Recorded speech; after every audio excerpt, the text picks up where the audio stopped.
I am immunocompromised and have only recently recovered from virus. I wasn't on death's door or anything, but it was serious enough that I decided it was high time to get my affairs in order. My primary concern has been what to do with my family's business. I am the sole proprietor of a family business that my father started back when I was a baby. It's a stereotypical male business, I'm a woman, which has my family's name. For example, if it were a plumbing business and my maiden name were Smith, it would be called Smith's Family Plumbing. When my father died, he left the business to me because none of my siblings had shown any interest in taking over, and I was very much involved. My mother and my brothers put up a stink, saying things about how it was a man's business, etc. Ultimately, they let it go because none of them wanted to manage it. That was 25 years ago, and since then, the business has done very well. I've continued my father's tradition with splitting the profit between the members of the family. When we were kids, my father put the kids' shares into college funds for us. Because he told me before he died that he wanted the business to always help support the whole family. He was a very generous man when it came to family. Over the last 5 years, this has averaged about $50,000 yearly each for my mother, my sister, and my 2 brothers. Also, over the last 5 years, one of my brothers, Joe, has started to show an interest in the business, and I've tried to include him some in the running of it. My husband and I have one son, Thomas, who is 21. Since he was about 10, his best friend has been another boy, Daniel, who is also 21. When Daniel was 13, his parents found out that he was gay and kicked him out of their house. We said he could stay with us, thinking he would be with us for a week or 2, enough time for his parents to come to their senses. But when we called them, they told us they didn't have a son anymore, and they weren't interested in ever seeing Daniel again. This broke our hearts, because what kind of crappy person would do that to their child? And they had always seemed like nice, reasonable people. We decided then that we would be willing to have Daniel stay with us indefinitely. Indefinitely ended up being ever since then, because he had no aunts or uncles or grandparents who were interested in taking him in, now that it was known that he was gay. It turns out, his family are all homophobes. His parents were not very cooperative, but we were able to be appointed Daniel's legal guardians just after he turned 14. Until he turned 18, we were his legal guardians. We never actually adopted him because his parents absolutely refused to discuss the option. We have worked very hard to make sure that Daniel is treated as a member of our family and is not an intruder. It would be a lie to say that I love him as much as I do Thomas, but I do love him, and my husband and I made sure that we never showed favoritism. Their responsibilities, privileges, etc. have always been the same. We have tried to spend quality time with both of them, together and separately, and we have encouraged both of them in their interests. We have also paid for both of them to attend college. They go to the same one. Essentially, we have done our best to treat Daniel like a son. My husband's family, bless their hearts, have been amazing over the years and have also welcomed Daniel with open arms. My family has been, shall we say, less than stellar. A couple of my relatives, specifically my sister and her husband, have done well, but my mother, my brothers, and most of my extended family have done very little to hide their perception of Daniel as an interloper.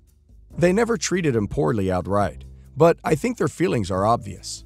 We have mostly limited our interactions with my side of the family for this reason. Thomas has not shown any interest in taking over or being involved in the business because he has totally different career goals, which is totally fine with me. Daniel, on the other hand, has shown an interest in the business since he was in high school. I have tried to include Daniel in various aspects of the business, and in the past 6 months, he has told me several times that he would be very interested in a position in the business once he graduates. I am thrilled, and I have discussed with my husband that I would like for Daniel to eventually be co-owner of the business with me. I hadn't shared that intent with anyone except my husband until last week. As part of getting my affairs in order, I decided to share my intentions with my family. Thomas and Daniel are currently living at home because their college closed, and I told them I was hoping that Daniel would take over the business from me. He and Thomas were both happy with the idea, but when I told my other relatives, they were, as expected, not happy. Joe has said that he was expecting to be a co-owner with me at some point, since he's been learning the business over the past few years. My mother and my other brother both said that leaving the business to Daniel would be wrong because he isn't family, and want me to have Joe or Thomas be the co-owner. This pissed me off because I do consider Daniel family. They said that Daniel doesn't share our name, neither do I anymore, and isn't a real son to me. I basically told them off for never accepting this child whose parents kicked him out, and I called them all a-holes. I also said that the business was mine, and Daniel would be a co-owner whether they liked it or not. Joe called me selfish, my other brother called me a witch, and my mother called me ungrateful.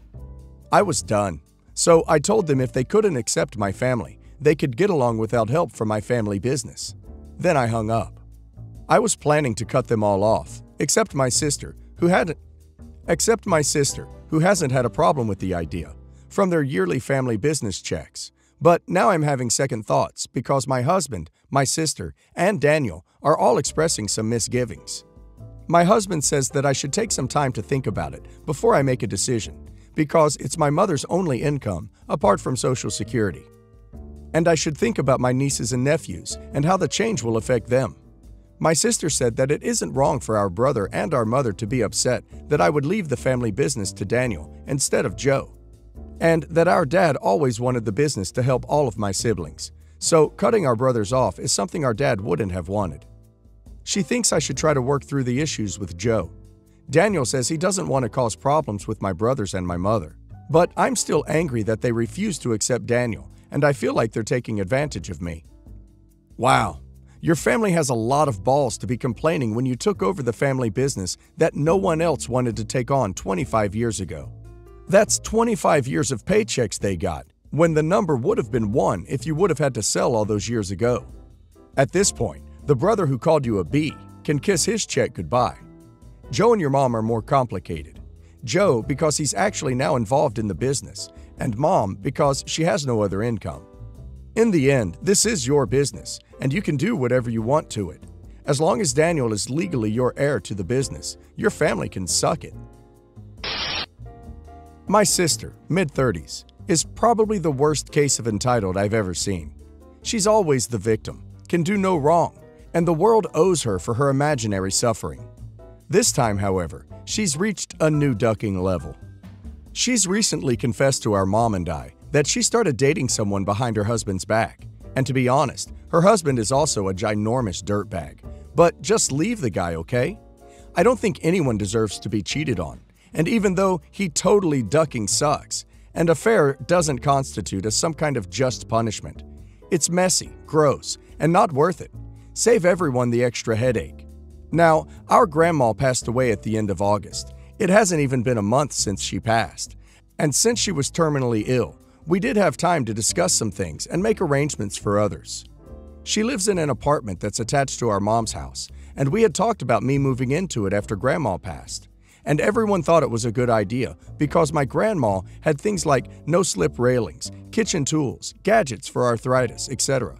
And I am also disabled and could benefit from the same equipment.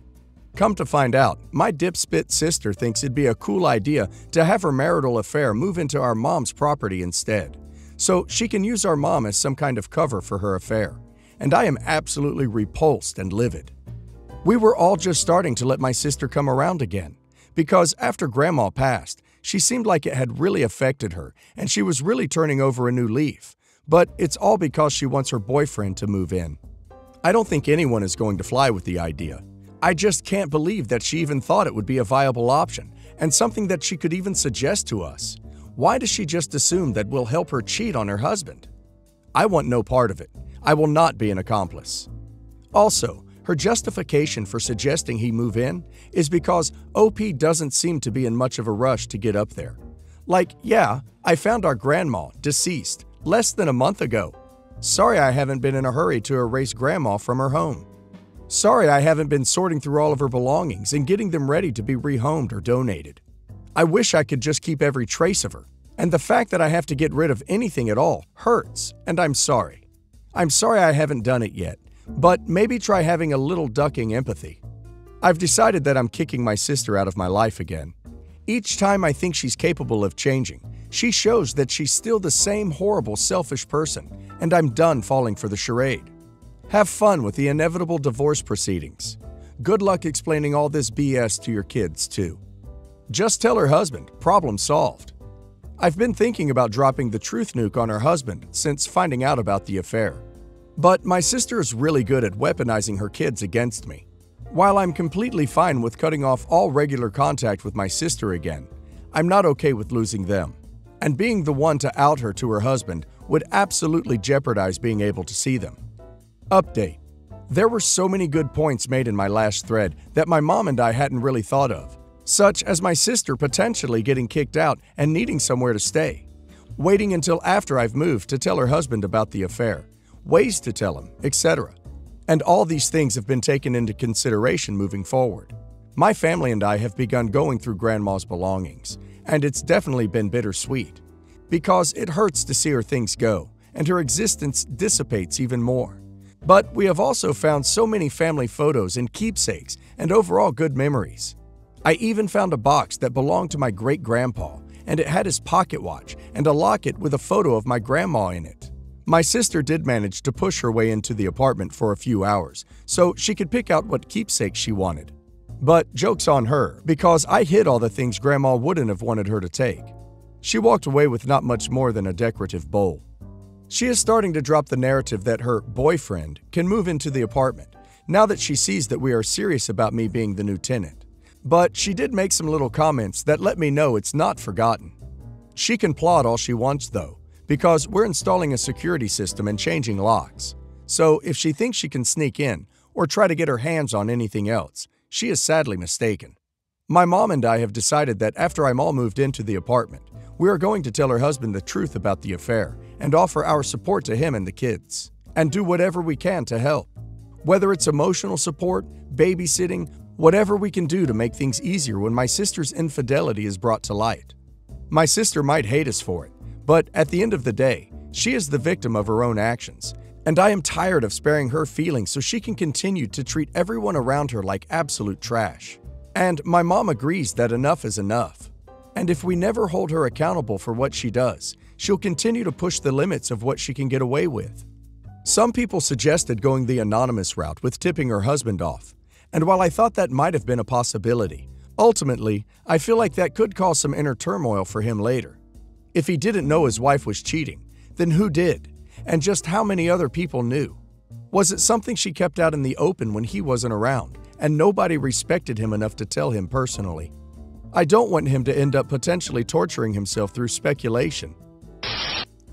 So, about 10 months ago, a guy goes down outside a strip mall store, has a medical alert bracelet on about a heart condition. Paramedics get called, which arrive quickly. Thanks, first responders. They showed up in a 4-door pickup with bed shell, all fire engine red, flashing lights and sirens. Fire truck and paramedics all over the truck. They jumped out and start hooking this guy up to blood pressure cuff, sticking the heart monitor pads on him, etc.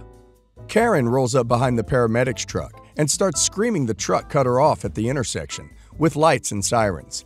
Then, she demands the paramedic look at her as she melts down, while he is starting CPR on the victim. The paramedic is ignoring her entirely, but has to get something from the truck.